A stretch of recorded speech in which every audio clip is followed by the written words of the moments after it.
All right, welcome. Thank you for being here. My name is Aaron Grade, and I'm on the National Climate Assessment Team here at the U.S. Global Change Research Program, or USGCRP. Before we get started, I want to draw your attention to the note that will be popping up in the chat box. Audio is disabled for all participants, but if you have questions or comments throughout today's session, please enter them in the chat. If you have any difficulties, please contact Izzy, who is our technical support person today. Please also note that all participants are expected to be respectful and considerate towards others per the USGCRP Code of Conduct. Next slide, please.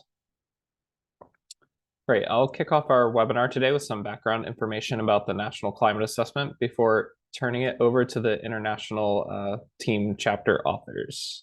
Next slide, please. The U.S. Global Change Research Program was mandated by Congress in the U.S. Global Change Research Act of 1990 to assist the nation and the world to understand, assess, predict, and respond to human-induced and natural processes of global change. The program convenes 15 agencies to advance climate and global change science and to provide useful and usable information to decision makers. Next slide. The same law that established the program also mandates a periodic scientific assessment known as the National Climate Assessment, or NCA.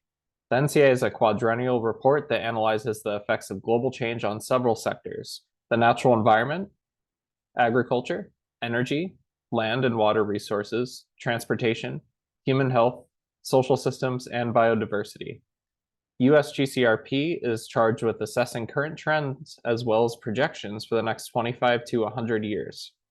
The NCA is used by organizations and individuals for a variety of purposes, including national policymaking, risk management in the private sector, local mitigation and adaptation planning, as well as by practitioners, utility managers, and educators.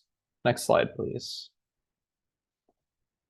The NCA authors review a large body of scientific research from diverse information sources.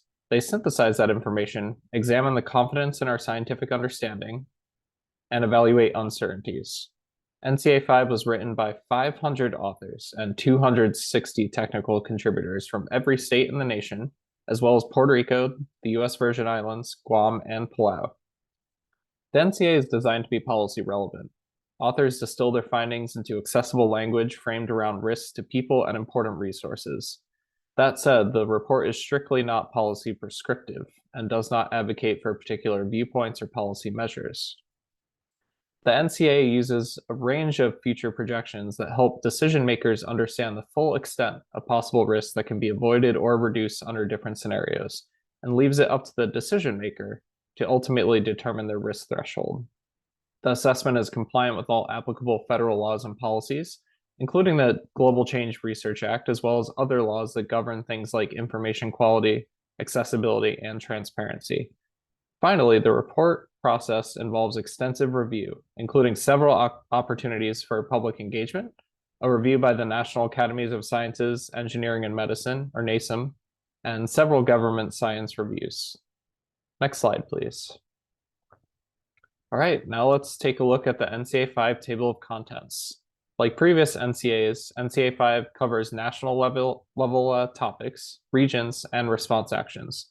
The report opens with an overview, which is followed by 2 chapters dedicated to the physical science of climate change. There are then the national topic chapters, 10 regional chapters, and 2 response chapters, although response actions are discussed throughout the report. NCA5 table of contents has evolved over time, informed by user input. NCA5 had added 2 new chapters, one on economics and one on social systems and justice. We also have 5 new focus features on compound extreme events, Western wildfires, COVID-19, supply chains, and blue carbon. We also have several appendices, including a new one dedicated to indicators. All right, now that we've gone through some introductory background, it's my pleasure to introduce Molly, who is the chapter lead of the international chapter and will lead us through the remainder of the webinar today. Thank you. Great, thank you, Aaron. Appreciate the background. Good morning and good afternoon for some of you. My name is Molly Helmuth, and I'm the chapter lead for the international chapter. I'm currently the project director at APT Global for USAID's flagship program, Comprehensive Action for Climate Change Initiative. Before I give an overview of the chapter, I just wanted to highlight here the strong contributions of the entire author team. We represent a diverse set of authors from academic and private and public sectors, and many of the authors on the call today will be presenting and will be available for the Q&A session. The international chapter is relatively new. It made its debut in the 4th National Climate Assessment in 2018. The chapter is unique because it focuses on climate-related impacts that happen outside of US borders and considers how those impacts in turn affect US interests. Sometimes these are referred to as transboundary risks. Some countries are just now starting to understand that climate impacts that happen outside of their national borders can in fact have a larger impact on their economy and other national interests relative to climate impacts that occur inside their sovereign borders. So related to that, one overarching new key message that we brought to the table in our chapter is the idea that we're living in an increasingly interconnected world. This key message and figure on the slide illustrate the idea that climate impacts on US interests are multifaceted and interconnected. And as highlighted here in the middle of the graphic, these interests include, and we will be speaking individually to each of these interests in the subsequent slides, but these include national security in yellow, economics, trade and investment in green, and sustainable development in blue. The chapter highlights that the scale and speed of impacts are growing, due in part to these interdependencies, and we're observing climate shocks that take place in one part of the world that can lead to ripple effects or exacerbate impacts in other parts of the world. And in the chapter, we give several examples where climate change interacts with other stressors, amplifying and compounding impacts to US interests. For example, we look at the combined influence of climate change, poverty, and conflict on outmigration from Central America to the US. We also highlight how a combination of stressors and impacts can undermine US interests. For example, how drought impacts in North America and the Horn of Africa, poor harvests in China and France, the COVID-19 pandemic, and the war in Ukraine combine to lead to global increases in fertilizer costs, commodity and food prices, ultimately increasing food insecurity and undermining sustainable development efforts. The chapter also touches on the importance of understanding how our responses, both in terms of mitigation and adaptation, offer opportunities affect US interests, as well as we also consider how these responses can lead to potential unintended consequences that could exacerbate new or existing conflicts and inequalities. The author team will now dive in a little deeper into the key message areas. So I'm going to hand it over to Andrea Cameron and Jeff Dabelko to dive into the national security section, key message. Thank you so much, Molly. We'd first like to emphasize that we took an approach on the national security section of Chapter 17 on a risk and opportunity perspective. We looked at risks on a spectrum from low to high. So we looked at instability leading to global political tensions and the possibility of conflict. We also very intentionally did not take a military view, but a holistic view of security that needed development, diplomatic, and defense engagement. Finally, we highlighted the opportunities as well, which in particular looked at cooperation to reduce the security risks and advance in our energy transition. You see on the slide here a graphic that was originally in the National Intelligence Estimate on Climate Change that was published in 2021. We took the intelligence community's assessment of security risks that they looked at over time from 2021 when it was published to 2030 and 2040. We did not change their assessment of the risks, but drew from it and used that as a starting point for what we could look at with national security. Our team highlighted internal instability and conflict, greater demand for humanitarian aid, and the strain on not just military readiness, but we viewed it as the readiness or ability of all of our US interests overseas to be able to continue doing business in the changing climate.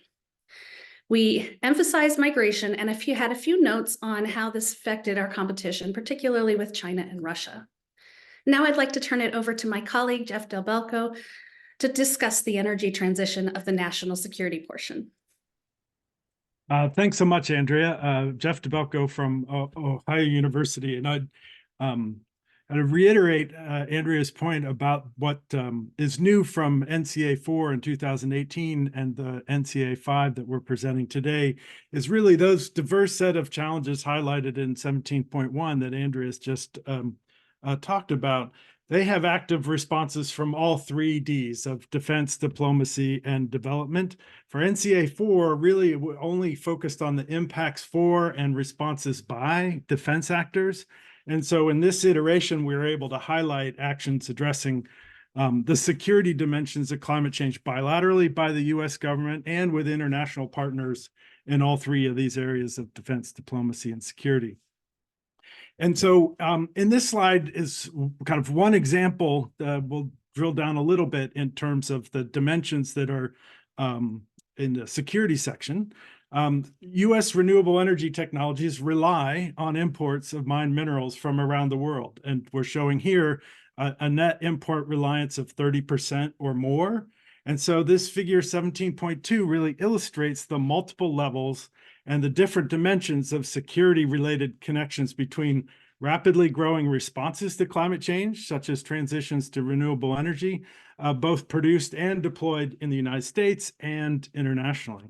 So first kind of takeaway from this figure and our assessment of these issue areas is there's a high level of dependence on key inputs from all parts of the world for these key non-fossil fuel-based sources of energy, creating supply chain challenges that really connect this section on security with the next section on economic key messages for this chapter. Second, the sourcing of some of these mined minerals and inputs, it really is a source of competition among different countries and places where these key inputs are coming from. And that puts it squarely in a geopolitical context, one where notably the relationship between the United States and China, for example, is front and center, particularly given how many and how much of some of these key mined minerals and metals and the processing of them are coming from China. And third, not reflected in this figure directly, but part of this issue as well is connected to the increased demand for mined minerals and metals, is the dimension of observed and potential conflict connected to our responses to climate change. So the potential for efforts to mitigate climate change, are they a factor in existing conflicts or creating new ones? Another issue that is not as much traditionally a focus of the climate and conflict set of questions, but one that we were included in this assessment. So in this case, it is the fact that we have historically observed conflict and injustice challenges for communities in and around points of extraction as an example of the larger conflict potential of climate responses. And I'll pass it on to my colleagues for the next key message. Hi all, I'm Larry Sperling. I'm Senior Advisor for International Affairs with the U.S. Department of the Interior. I'm very pleased to talk about the economic, finance, and trade impacts that we discussed in Chapter 17. So first, what's different from NCA4? NCA4 did look at the impacts of climate change, the physical impacts of climate change and its economic costs, but we started by noting the trend, and the trend since NCA4 is that those impacts and costs have been on the rise. Secondly, we focused a lot more on the economic risks and opportunities presented by responses to climate change. And thirdly, we discussed briefly the importance of how governments and the private sector make policy choices and establish enabling environments that will impact the trajectory of economic the effects on U.S. economic interests. So, starting with the physical impacts of climate change worldwide and associated costs. We started with acute events. That's the area for which the best data is available. So climate-related natural disasters, such as extreme weather, floods, wildfires, etc. And what we found is that while the number of such disasters has fluctuated over the last 22 years from year to year, there has been a general trend in increasing costs as a result of those disasters. But we found some debate in the literature as to why this is occurring. Some point to the growing severity of these events, while others suggest that the growing value of the assets impacted and variations in reporting might explain at least some of this trend. But we also noted that there's a growing diversity in the range of costly disasters and the types of disasters. So we see what appears to be a growth in economically impactful floods, wildfires, and droughts, for example, in addition to storm events, which present the sort of largest economic impact signal over time. And then, we step back and we said, look, this is great, useful information, but extreme events are just the tip of the iceberg. Several studies suggest that slow onset impacts, such as rising sea levels, are having an increasing economic impact globally and in specific regions that will likely accelerate through the rest of the century. And also, we noted that how climate affects agricultural productivity and health will also contribute to economic impacts on the U.S. So then, having looked at these global cost signals, if you will, we then asked what these global trends mean for the U.S. Economy and our international interests in investment and trade. And we actually found very little analysis specific to that question, translating global impacts back into how it will affect the U.S. economy. But we noted that the U.S. economy is highly integrated with the global economy, and is evidenced by the fact that in 2022, U.S. foreign investment, exports and imports hit an all-time high. So as a result of that high integration with the global economy, unlike Las Vegas, what happens in the Seychelles does not stay in the Seychelles. I'm going to turn it over to my colleague Jay, and he's going to talk about how responses to climate change can have both positive and negative impacts on U.S. economic interests. Thank you. I'm Jay Coe, Managing Director and founder of the Lightsmith Group, as well as the chair of the Global Adaptation and Investment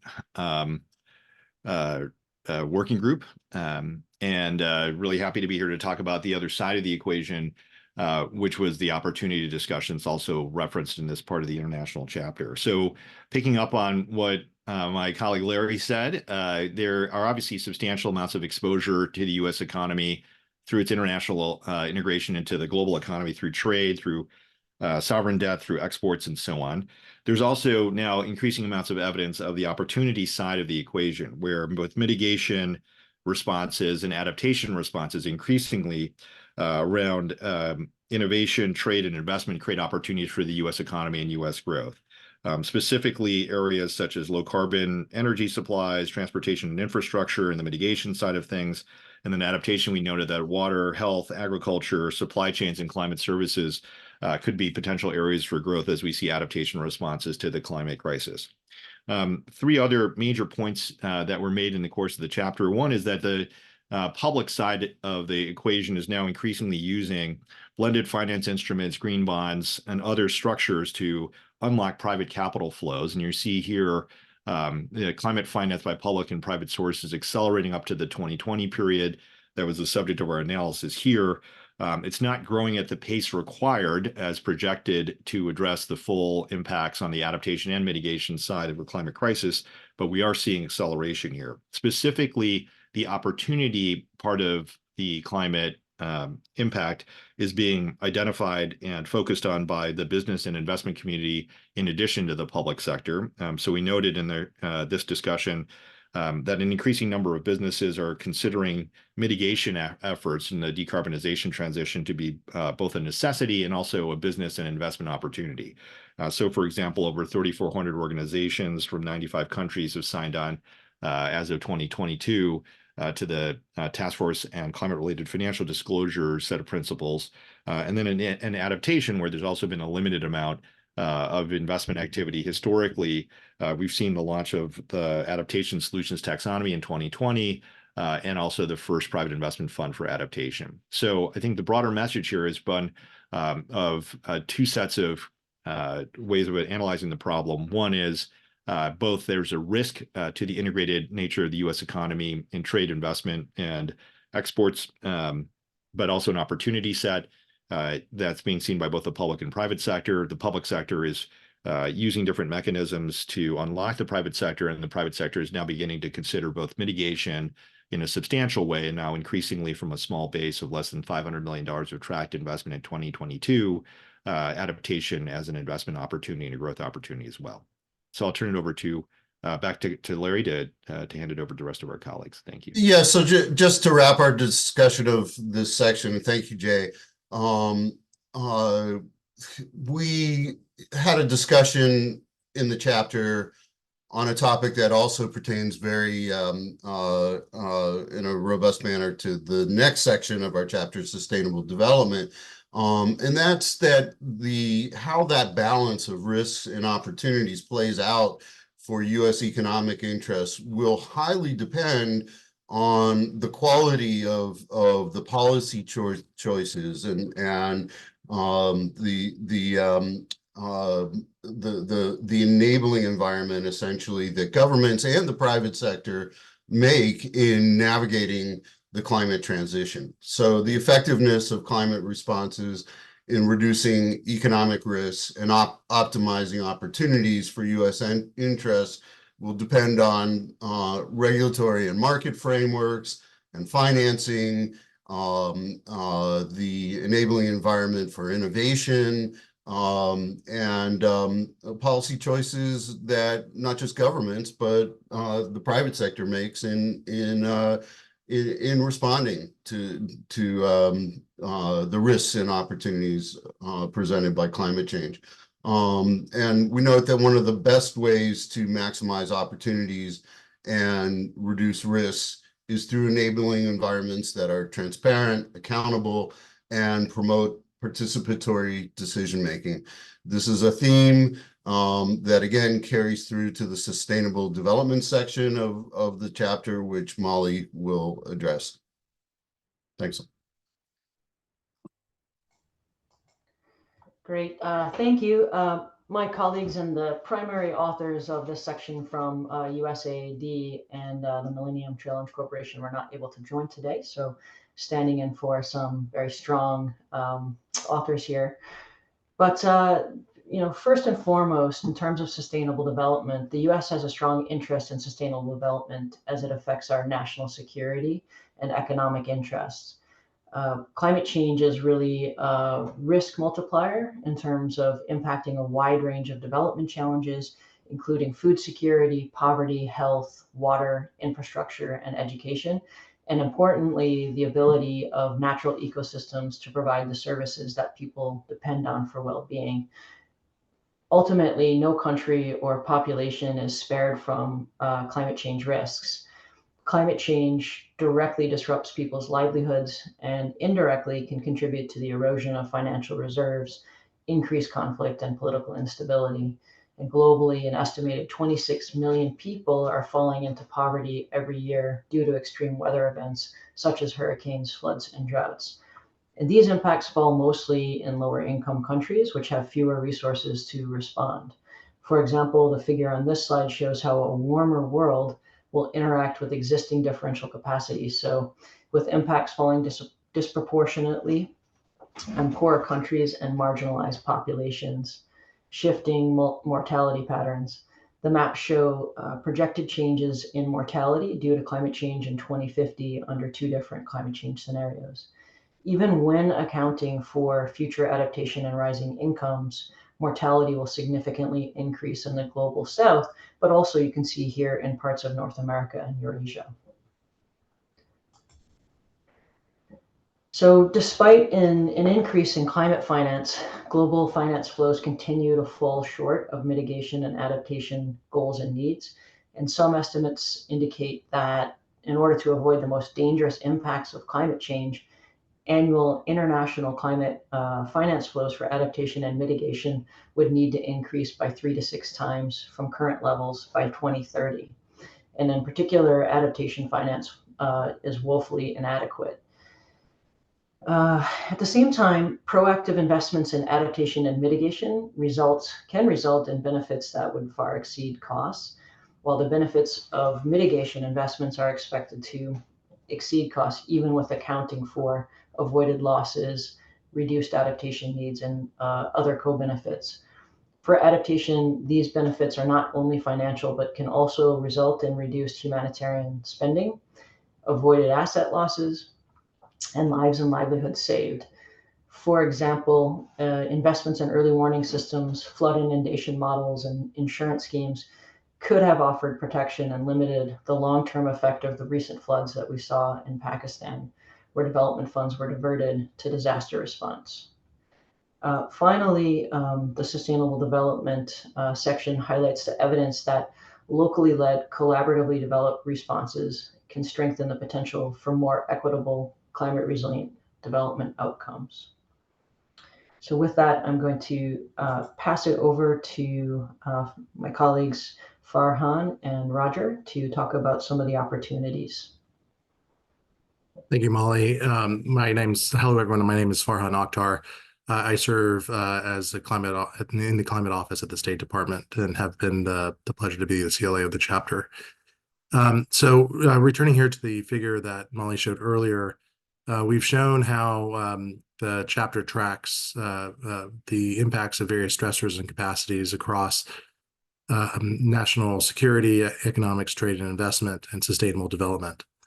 But the findings across the chapters strongly show that much depends on how we respond to the climate crisis. And this is where many of the other important findings from the National Climate Assessment in other chapters become quite relevant. We particularly recommend that you take a look at chapters 31 and 32, which cover mitigation and adaptation in great detail. The report finds that proactive early mitigation and adaptation action can reduce losses from climate change and extreme events, avoid locking in high emissions, and produce economic, social, and environmental benefits. You've heard a lot today about the interconnectedness of between the US and the rest of the world. And given the right conditions, however, this interconnectedness can help mitigate risk. For example, food imports can address localized food insecurity, and that may become more prevalent given climate change impacts. Transformative changes in human behavior that lead to positive tipping points, including the adoption of new technologies, such as transitioning to lower emissions energy technologies, or approaches that focus on regenerative agriculture, can promote both the climate resilience and long-term sustainability and avoid the worst case impacts of climate change. On mitigation, the world is committed to limiting warming to well below 2 degrees and pursuing efforts for limiting warming to 1.5 degrees C above pre-industrial levels. We've seen countries continue to make progress, but much more is needed. To achieve their goal, global CO2 emissions will have to reach net zero by 2050. And then global emissions of all greenhouse gases will then have to reach net zero in the following decades. Countries are due to issue new emission targets in the coming year under the Paris Agreement. And the outcomes at COP28 provide emphasis on what needs to be done to accelerate progress, including transitioning away from fossil fuels, addressing emissions of non-CO2 greenhouse gases, halting and reversing deforestation, and pursuing efforts to research and implement carbon sequestration. On adaptation, the report also emphasizes that actions taken to adapt to climate change often provide major opportunities to create healthier and more resilient future for generations to come. Done well, adaptation can protect human lives, improve quality of life, enhance security, enhance social equity, reduce healthcare costs, and safeguard and restore natural ecosystems on which society depends. This means that governments at all levels must focus on increasing adaptation efforts to reduce impacts, moving from incremental actions to managing single risks to individual communities to a more transformative approach, which involves more fundamental shifts in systems, values, and practices in order to adequately address risks of current and future climate change. Some adaptation actions highlighted by the report include implementing nature-based solutions, such as restoring coastal wetlands and oyster reefs to reduce shoreline erosion, focusing on climate-resilient infrastructure, for example, building and improving roads, public transit, and stormwater systems to account for heavier rainfall, applying innovative agricultural practices to managing increasing drought risk and managing vegetation to reduce wildfire risks. And of course, also developing urban heat island plans to reduce health risks from extreme heat. The report also notes that many actions can achieve both adaptation and mitigation goals. For example, improved forest or land management strategies can both increase carbon storage and protect ecosystems. And expanding renewable energy options can reduce emissions while also improving resilience. One of the main responses that our chapter highlights in detail is a focus on climate services. And I'll turn it over to Roger now to go into more detail about climate services. Great. Thanks very much, Farhan. So as we think through these issues from stresses and capacities to responses, and we look across the other chapters in the report from adaptation to complex risks, a question behind us is always, how are we working together internationally in the context of understanding risk? And then more important, or as important as understanding risk, understanding what the data, information, and the reliability of such information for guiding actions entail. And in that setting, in the chapter takes a good look. You've heard quite a bit about the globally interconnected nature and of network risks, about transition risks. And so from our standpoint in this chapter, we're very much interested in what is happening in other places and within the US and elsewhere that affects each other and affects the economy, environment, and society within the United States. So when we think through the act linking what we know about stresses and capacities, what we design in terms of responses and the science, observation, and information behind that, we know, in fact, that there's been different types of climate information being improved over time, from extreme event return periods, slow onset trends. But critically, in that sort of risk mapping and satellite data is the technical assistance to help decision makers interpret and integrate such information into their planning. And we have some excellent cases of doing that.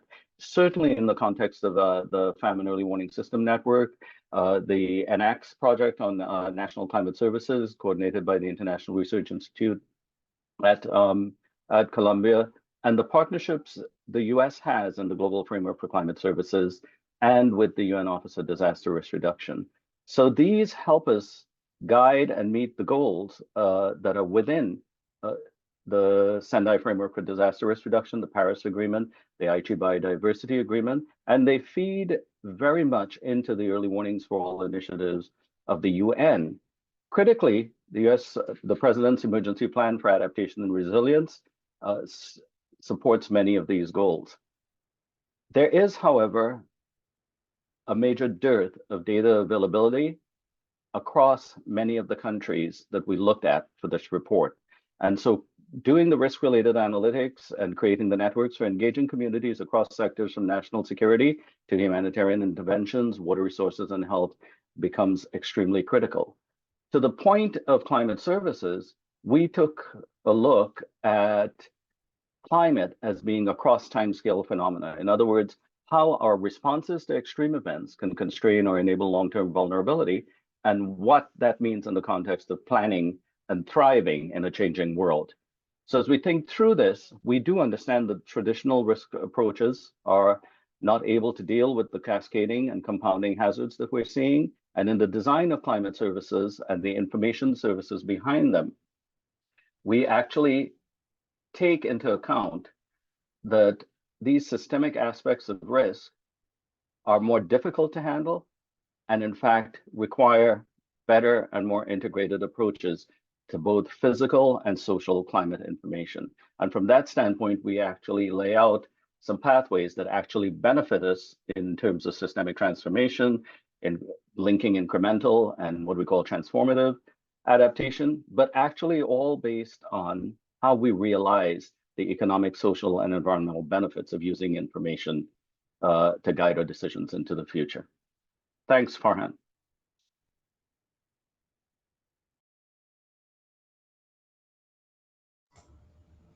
Going to turn it over to Aaron. I know I noted that a lot of questions were being asked in the chat, and looks like the author team has diligently been replying to those. But I'm going to hand it over to Aaron to field any additional questions